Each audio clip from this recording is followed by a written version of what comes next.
Okay, es geht wieder los. Trampen während einer Pandemie Teil 1. Damit mich auch mehr mitnimmt, habe ich dieses Schild hier angefertigt, um alle Zweifel aus der Welt zu schaffen. Ja, das erste Ziel ist Istanbul. Mal sehen, wo es mich danach noch hinführt oder dazwischen auf dem Weg dorthin. Ich bin gespannt. Erster Spot, ein 1 Meter breiter Seitenstreifen im Bergischen Land. So, jetzt hat mich der Kollege hier mitgenommen. Es gab wohl Anrufe, dass ich auf einer Kraftfahrtstraße stehe und das ist in Deutschland nicht erlaubt. Jetzt musste er auf die Autobahn, weil er mich da konfrontiert hat. Hat mich hier jetzt eine Autobahnfahrt weiter und dann noch eine Schnellstraße raus und hier hingebracht. Ja. Ich darf jetzt nicht mehr direkt auf den Auffahrten stehen, sondern muss mich hier irgendwo aufstellen. Mal gucken, wie es klappt. Nächster Lift von Daxa Intelligent Logistics. Ein Iraker und er meint, es erinnert ihn an seine Heimat, Leute mitzunehmen. Schön, dass ich ihn an seine Heimat erinnern konnte. Ich bin jetzt in Olpe. Ich hoffe, dass es nicht mehr das Revier von dem Kollegen von eben ist und probiere es nochmal, mich auf die Auffahrt zu stellen. Okay, Freudenberg, schön breiter Seitenstreifen.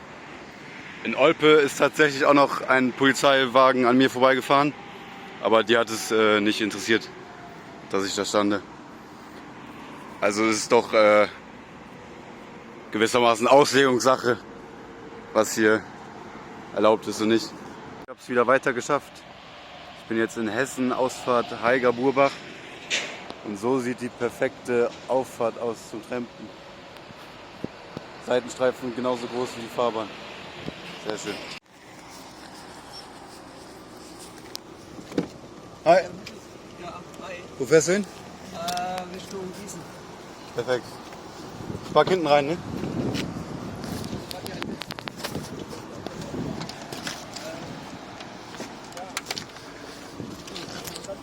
Lass es bitte an, wenn es irgendwie geht. Das ist grundsätzlich wichtig.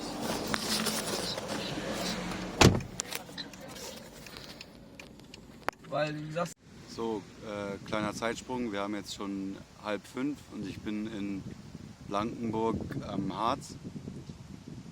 Wer mich hier hingefahren hat, das ist der Hermann. Hermann ist ein Seelsorger in Bootsbach, Jugendvollzug. Und Hermann hat Jesus getroffen und will auch, dass ich Jesus treffe und eine Begegnung mit ihm haben werde. Und er denkt auch, dass es kein Zufall war, dass wir uns getroffen haben. Er hatte noch Probleme mit seinem Auto und deswegen gab es Verzögerungen. Und dann ist er und dadurch hat er mich halt erst getroffen und dann hat er mich halt mitgenommen. Und er hat mir auch erzählt, dass eigentlich nur die liebe dich selbst und liebe deinen Nächsten und liebe Gott. Das ist das Einzige, was zählt. Liebe auch deine Feinde. Liebe Gott. Ja. Auch seine Tochter Amelie hat ihn auch mal gefragt, was ist das mit Gott? Und dann sagte er halt, ja, ich kann dich in Zimmer einsperren, ich kann dich so prügeln, dass du dich nicht mehr bewegen kannst, aber ich kann dich zu allem zwingen. Aber ich kann dich nicht zwingen, mich zu lieben. Und das ist halt, ja, das hat mir die Augen geöffnet. Ich Er wollte mir eigentlich auch eine Bibel mitgeben, die hätte ich mir dann heute Abend durchgelesen, aber ja, das hat er vergessen. Hat keine Bibel mehr gegeben. Hermann hat sich darüber hinaus noch mit weiteren Fragen des Lebens beschäftigt. Ganz banale Fragen wie, was kommt vor dem Tod? Nee, was kommt vor der Geburt und was kommt nach dem Tod? Und was ist der Sinn des Lebens? Ich denke nicht, dass jeder Mensch einen Sinn hat, sondern durch die Intelligenz des Menschen denkt man, man hätte einen Sinn. Aber man ist einfach nur einer von... Man ist wie, wenn wir auf einen Ameisenhaufen gucken, wir sind einfach nur eine Ameise von vielen.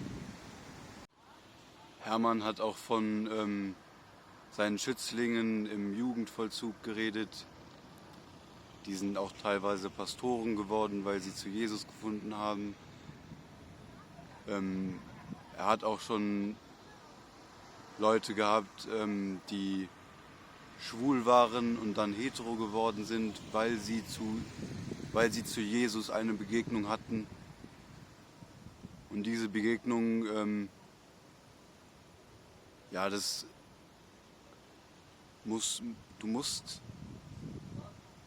hat er mir eigentlich nicht näher erklärt, wie diese Begegnung dann sein wird. Eins hat er mir noch erklärt. Einmal ein Freund aus München, der ist einfach, ich weiß nicht genau den Kontext, ich habe nicht alles zugehört. War auch ein bisschen schwierig zuzuhören. Wir waren 4 Stunden Fahrt und er hat die ganze Zeit geredet. Er war an einem Haus irgendwie, mit einer weißen Tür und dann hat irgendwie hat eine Stimme zu ihm gesprochen und er sollte die Tür aufmachen. Also er hatte keine Halluzinationen, er stand nicht unter Drogeneinfluss und er sollte einfach nur die Tür aufmachen und er hat es auch gemacht. Also er hat nicht die Tür aufgemacht, er sollte klingeln. Und dann hat er erst durch den Schlitz geguckt und dann hat er einen Mann gesehen, der auf seinen Knien und er hatte eine Waffe in der Hand. Und dann, ja, er wollte sich umbringen. Und dann kam aber der Freund aus München, hat geklingelt und kam dann auch... er hat durch die Tür gesagt,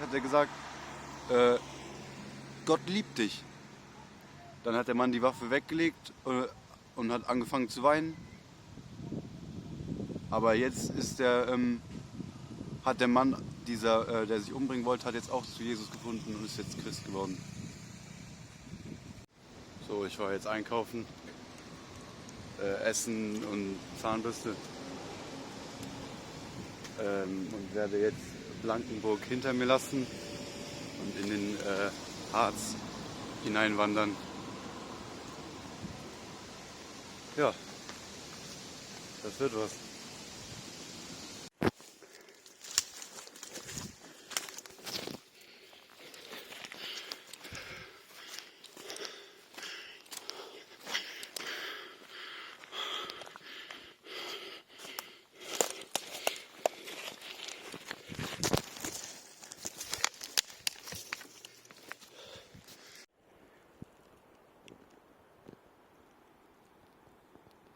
Das ist das Bodetal.